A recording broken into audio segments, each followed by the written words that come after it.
Oh boy, how quickly things can change overnight. The UFC has absolutely cooked. Absolutely cooked. Ilia Topuria has vacated his 145 belt. Jack Della Maddalena is fighting Belal Muhammad for the welterweight title in Miami. Paddy Pimblett is going to be back. He's fighting Michael Chandler. What the fuck is actually happening overnight? And Volkanovski is going to be fighting Diego Lopez for the vacant belt. I think I already said that, but fuck it. Wow. Sean Brady has stepped in to fight Leon Edwards in UFC London. Absolutely madness. We'll start with Ilia Topuria because I feel like there's a bit of context to the story here as regards my side of things. I made a video literally no less than 2 days ago saying Makhachev should not be fighting Ilia Topuria. He has work to do in his division. The fight doesn't make sense. It could be way bigger. The same still goes.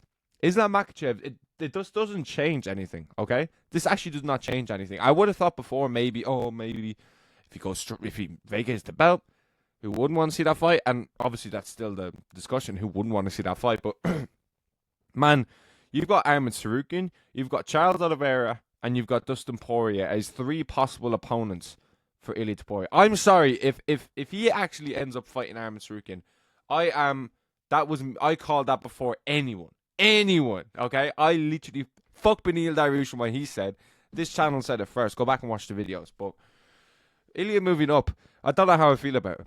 Now, featherweight's kind of dead. Featherweight is actually dead as fuck. Max Holloway's moved up as well now. Okay, lightweights are getting all the good featherweights. And Volkanovski, he's moved up before. If he loses to Lopez, you could easily see him saying, what? Lightweight. You know what I mean? Whatever. You could easily say Volkanovski moving up. That could be a possibility as well if he loses Diego Lopez. I actually think Volkanovski's going to win. I think Volkanovski's going to get that belt back. I'm backing my boy Volk. I love Volk. I hope he wins. I think he will win. He's been out a while now, and his last 2 performances haven't gone his way. But I think Volkanovski's going to win. Danny Ige gave Diego Lopez a great fight. Diego Lopez lost the most fight ever. He's not invincible. Okay, he's beaten Brian Ortega. When is the last time that guy, apart from Yair Rodriguez, the last time he won a fight, I think, was the Korean Zombie. Okay? That's a little bit of context to that whole thing. But I think Volkanovski's going to win. Lopez is so dangerous that he could absolutely fucking chin Volk. That's the thing. He's so dangerous on the feet. He's so quick, so rapid early on.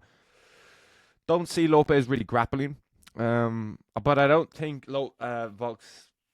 See, the thing is, he does have that thing where he backs his chin up in the air. Like, that's what caught him against Ilia. Like, that's what lost him the fight. But I think Lopez isn't on Ilia Topuria's striking level.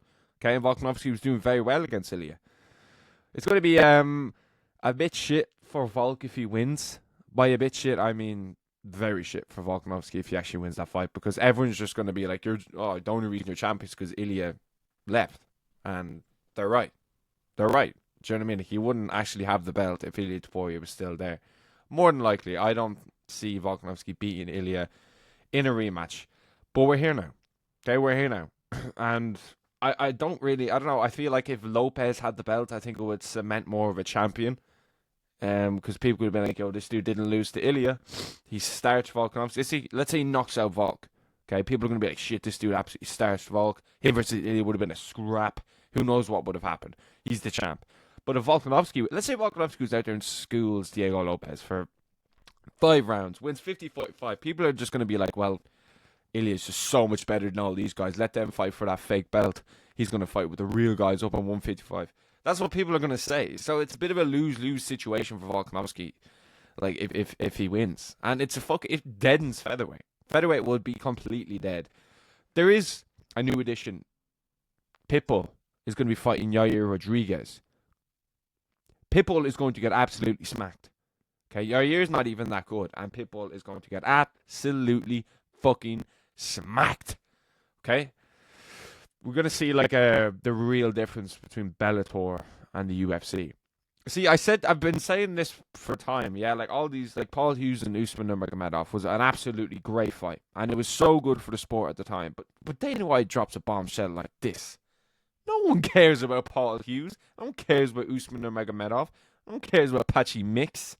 No one cares. That's the problem with fighting in the B leagues, bro. That is the problem of fighting in the B leagues. But back to the UFC. Pitbull versus Yair got announced as well. Pitbull's now in the UFC. I even saw Austin Vanderford's fighting at the weekend on Seattle card, which is actually pretty cool to see. A lot of kind of Bellator. Nico Price is one I really want to see in the UFC. I think he will get signed to the UFC as well. Like, I think that will happen. But interesting to see kind of Pimblett versus Chandler as well. Very interested to see that one. I probably would lean towards Paddy Pimblett right now because I'm not betting on Michael Chandler chinning Paddy Pimblett. And it's going to be interesting. It's such a tricky fight.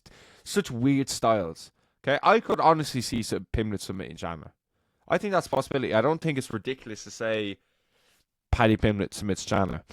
Okay, because let's say they get into a few striking exchanges. I think Pimblett can actually do well with keeping range of Chandler, throwing unorthodox kicks. You know, he's terrible boxing. Absolutely terrible boxing. Keep to the kicks, man. Okay, keep to the kicks. You've got good jiu-jitsu, very good jiu-jitsu. And I think that's why Pimblett could wrap Chandler up in something. Because if Chandler goes in for a takedown, could he hold Pimblett down? Maybe. Because this is obviously, you know, and it's a big step up. And Michael Chandler loses to everyone that's good. Okay, so if you go out there and beat Chandler in a good fashion, then I can be like, oh, okay. Then you can kind of look at him and towards that top, you know, 7, top 6, top 5, in around those Fizieves up towards the Chandlers. Not Chandlers, sorry, the Charles Oliveira's. That's kind of where I'm looking at this fight. Like, if he struggles with a Chandler, gets like a Jared Gordon split decision, man, that's not going to do any favors for your career. Because Chandler loses to anyone that's half decent. Okay, he beat Dan Hooker and he beat Tony Ferguson. Dan Hooker, fair enough. Tony Ferguson. There's only 2 wins in the UFC, man.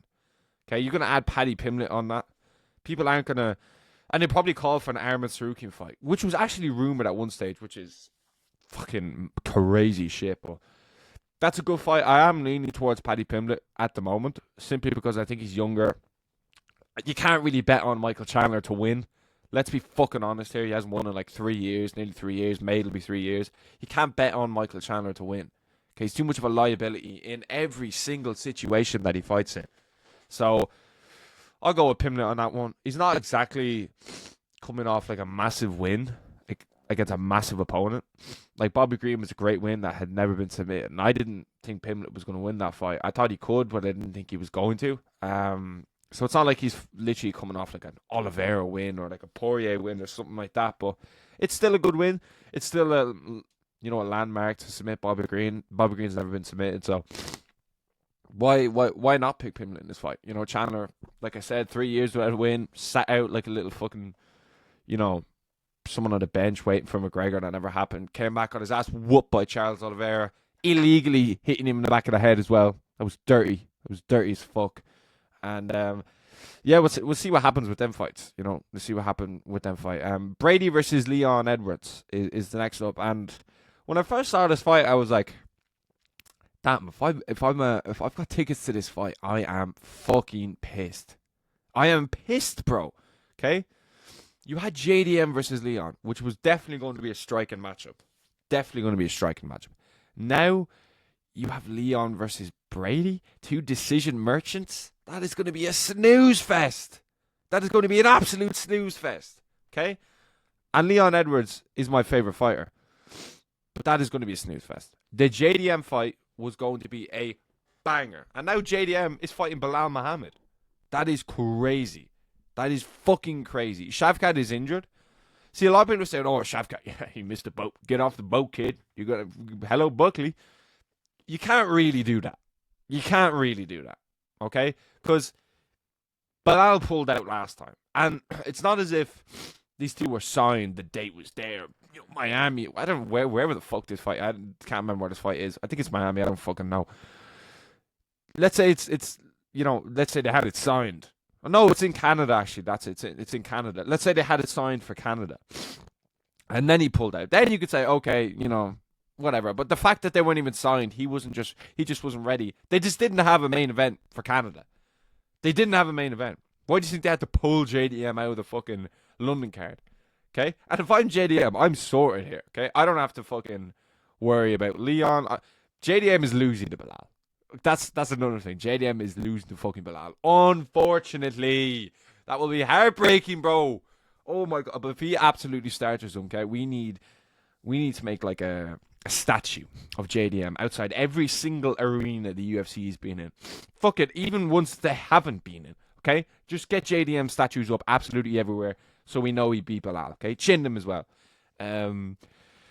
Terrible stylistic matchup for JDM, that forward pressure. But there is openings on the feet to where JDM can capitalize. It's not completely hopeless. And this is 5 rounds. A lot of people say, oh yeah, blah, 5 rounds, gonna ragdoll him. I don't know, bro. I don't know. We saw how quickly JDM can maneuver that grappling towards his striking against Gilbert Burns. The Leon fight for me was a really good test. Really good test. That's where I was like, okay, you're going to be fighting someone here with rangy kicks. He's going to pop at you at range. And probably will hold you against the cage and will at least attempt a takedown or two. Possibly. Okay? He was definitely going to be more of a striking matchup. But like, now you're fighting the most heavy wrestler in that division. And he's literally got one fucking game plan. And that is to take you down. He ain't going to fucking entertain no striking. Okay? He's a smart guy, Belal Muhammad. He's not going to entertain the striking. And if I'm JDM, there is pockets to where I'm trying to get into. And moments where I can definitely see JDM trying to get in that chin. Okay? That would be insane. But I am going with Belal Muhammad. Okay? As much as I don't want to go with Belal Muhammad, it's the smart pick. It's the smart pick, boys. I'm sorry. It's the fucking smart pick. And who else knows what fucking is going to happen in that fight? Like, Brady versus Leon, I actually think... Hold on. I want to just... Yeah. Brady versus Leon, that's a good fight, but like... like I said, it's an absolute snooze fest between two decision merchants. And... For me, JDM was such a good stylistic matchup to where it's going to be an entertaining fight. But unfortunately, the UFC had different plans. And, fuck man, we're here now with this one. Brady versus Leon, I'll go with Leon on that one. I don't really think Brady's too much of a task for Leon, if I'm being completely honest with you. Like, I think he'll get the job done. And pick him at range. Brady's got definitely... extremely good grappling to where he might be able to control Leon for a little bit, but I don't really see it happening. I think Leon's got really good takedown defense, and that Belal Muhammad fight was it wasn't so close, but it was close. Okay, it was a close fight, like 3-2. Belal, in my opinion, Leon definitely could have won. Will say it that he will beat Belal Muhammad in a rematch. I don't care what anyone says. That will happen or would happen. If he beats Brady, then I could see Leon just being like, I'm fighting for the belt. Fuck off. Let Shavkat fight Buckley. And let's say JDM does win. Belal Muhammad ain't getting a fucking immediate rematch. He hasn't done shit to deserve one. Okay, I don't want to see Belal, yeah, I deserve my rematch. This is your first title defense. Okay? If you've never defended a belt, don't be a Cody Garbrandt and get an immediate title shot. That's no dig at Cody Garbrandt, but he just didn't deserve a title shot. Okay? That's what I'm kind of thinking. Like, Leon will definitely slide into a JDM later this year if he beats Brady, which I think he will. Like, I actually think that is a good stylistic matchup for Leon. For the fans, fucking terrible matchup. Absolutely fucking dreadful matchup that is. But you also have things like Jeff Neal versus Carlos Prates. Great fight. I'll go with Prates on that one. Like, if he smokes Jeff Neal, then those hands are going to be a problem for everyone. I'm sick as fuck, by the way, but Carlos Prates actually looks like the real shit right now, so you'll go Carlos Prates on that one. But man, so much news. Jeff Neal, Carlos Prates, Shevchenko versus Fura. Yeah, cool. And then the new UFC London main event. I am kind of sad to see Ilia Topuria vacating the belt. Am I the only one that's kind of sad with that? Like, the dude was there. Like, he won the belt a year ago. Literally, like, I think it was the 14th of February or something, like 17th of February that he won the belt. You have it a year, man. A year. And you're just fucking off like that. I think that's criminal. Okay, I think that's criminal, but he knows better. He knows what I've heard. And Paddy Pimblett versus Michael Chandler is 5 rounds. That is extremely interesting. I cannot fucking wait for these fights, to be quite honest with you.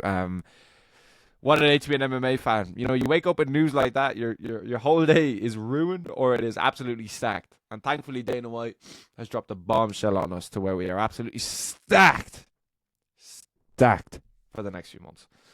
That's kind of what I wanted to kind of give my thoughts on all these kind of fights after happening. But let me know what you think about all these down below and all that good shit. And yeah, see you on the next one.